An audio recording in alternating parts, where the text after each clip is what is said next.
je ne sais pas, le pauvre paysan a fait quoi au juste et puis il n'est jamais défendu et sur quoi que ce soit. Moi, je ne comprends pas. Voilà, comment voulez-vous aider le paysan donc en le mettant dans ce genre de situation? C'est pas du tout bien. Quand il porte confiance sur vous, c'est dit que vous allez faire de telle sorte que lui aussi soit satisfait, qu'il soit convaincu de vos actions, de vos gestes et autres et tout ça là. Bien sûr, bien sûr, le gouvernement a pris la charge, c'est dit que les responsables ont pris la charge de l'officier de prix. Quelque chose qu'on a apprécié, quelque chose qu'on a apprécié. Mais depuis l'année dernière, voilà, ben, c'est dit qu'on ne comprend plus rien. Donc on dirait que c'est-à-dire que vous remarquez que le paysan est trop à l'aise et donc il n'a plus regard sur vous, c'est-à-dire qu'il ne vous écoute pas, il ne se soumet pas à vous. Donc c'est pourquoi donc, il ne mendie plus. Donc et il faut trouver un moyen juste pour pouvoir le contrecarrer. Donc moi je vois que c'est quelque chose comme ça. Sinon c'est pas possible. C'est pas possible. Le pauvre paysan, vous-même vous savez, le travail, là d'abord c'est pas facile. Là d'abord c'est pas facile. Mais après, féliciter ceux-là qui sont dans les campagnes et tout ça là, et qui s'en donnent à fond.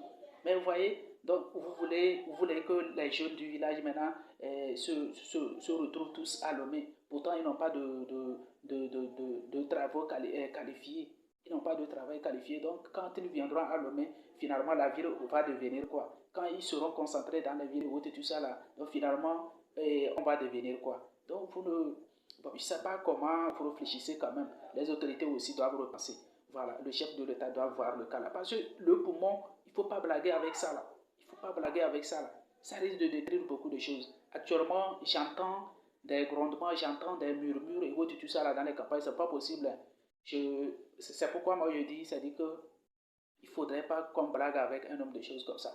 Voilà. Puisque les campagnes sont des gens sans voix. Ce sont des gens sans voix. Ils n'ont personne pour les défendre. Et c'est ça que j'ai dit dans la première vidéo. C'est-à-dire qu'ils ne savent plus à quel sens se vouer. C'est-à-dire que, bon, d'abord, on ne se retrouve plus.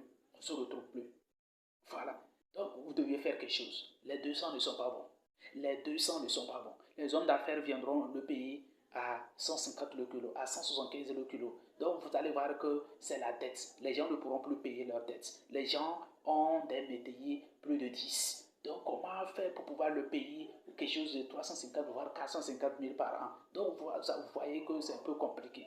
Donc, repensez, revoyez le cas. C'est pas possible, c'est pas possible. C'est pas possible. Ne cherchez pas que seulement vos intérêts. Cherchez l'intérêt général. C'est-à-dire que cherchez à partager de façon égale à égale. C'est-à-dire que ne prenez pas la grande partie, c'est pas possible. Ne prenez pas la grande partie. Aidez aussi le paysan pour qu'il soit satisfait de ce qu'il est en train de faire.